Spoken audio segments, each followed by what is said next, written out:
کہ جب قرآن اور حدیث جس مسئلے پر خاموش ہوں وہ جائز ہوتا ہے، جس پر خاموش ہوں وہ، لہذا یہ نہ پوچھا جائے کہ اگر آپ کسی چیز کو جائز مانتے ہیں تو اس کی دلیل کہاں لکھا ہوا جائز ہے؟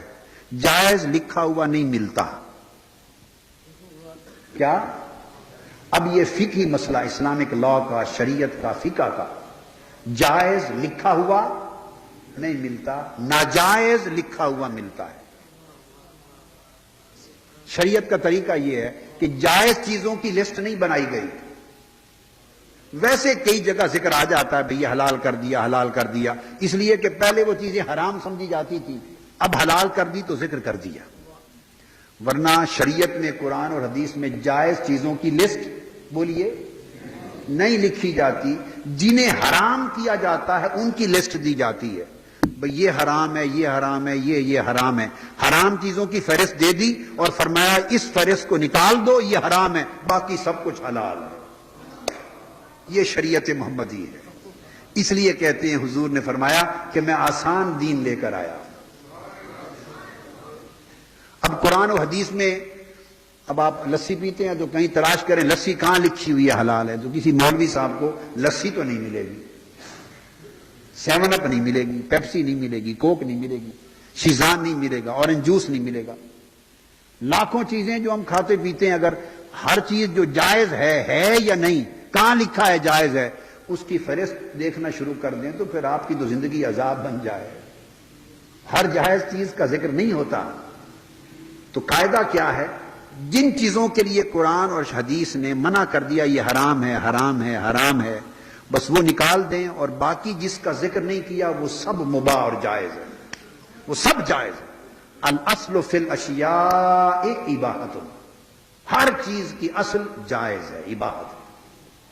جس سے منع کر دیتے ہیں اس کو نکال کے پھینک دیتے ہیں، وہ حرام ہے، باقی جائز ہوتی ہے۔ اس بات کی سمجھ آ گئی؟ اس اصول کے تحت لوگ کہتے ہیں اب یہ کام کرتے ہیں، اب میلاد پاک کی خوشی مناتے ہیں، کہاں لکھا ہے جائز ہے؟ تو یاد رکھ لیں، جائز ماننے والے کو کسی شے کے جائز ہونے کی کوئی دلیل دینے کی ضرورت نہیں ہے۔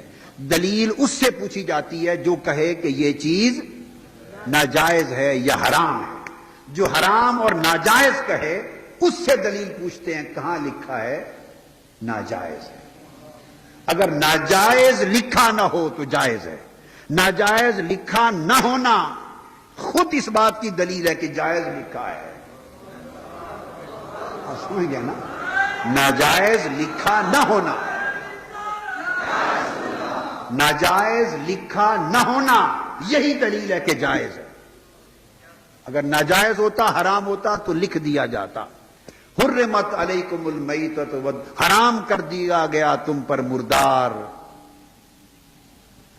اور خون اور خنزیر اور فلاں اور فلاں اور فلاں اور فلاں، 14 چیزوں کی لسٹ ہے، 10 چیزوں کی لسٹ ہے، 12 کی لسٹ ہے، 9 کی لسٹ ہے، جو حرام ہے حرام کر دی گئی۔ مائیں تم پر نکاح کے لیے ماں حرام ہے، میری بات سمجھ گئے نا؟ بہن حرام ہے، بیٹی حرام ہے، پھوپھی حرام، سب لکھ بیان کر دیا، تو حرام حرام کا ذکر کر دیا۔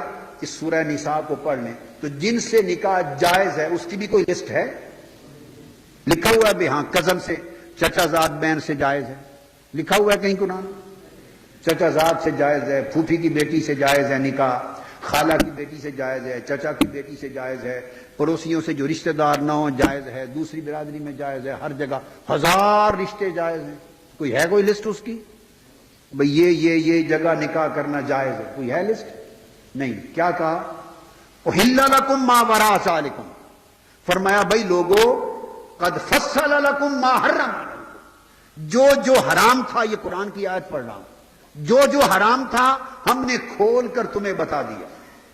وَأُحِلَّ لَكُم مَّا وَرَاءَ ذَلِكُم، بس جو حرام تھا بتا دیا، اس کے علاوہ جو کچھ ہے حلال ہے۔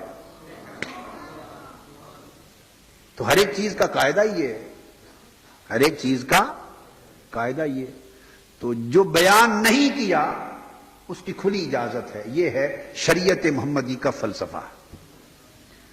اب اس لیے سمجھ میں آتی ہے نا کہ بات کہ حضور کی شریعت ہر دور میں قابل عمل ہے کہ نہیں؟ اس لیے کہ ممنوع چیزوں کی لسٹ کم ہے اور جس کو منع نہیں کیا وہ باقی سب کچھ جائز اور مباح ہے. اس لیے ہر دور میں اسلام قابل عمل ہے. ہر دور میں اسلام قابل عمل ہے.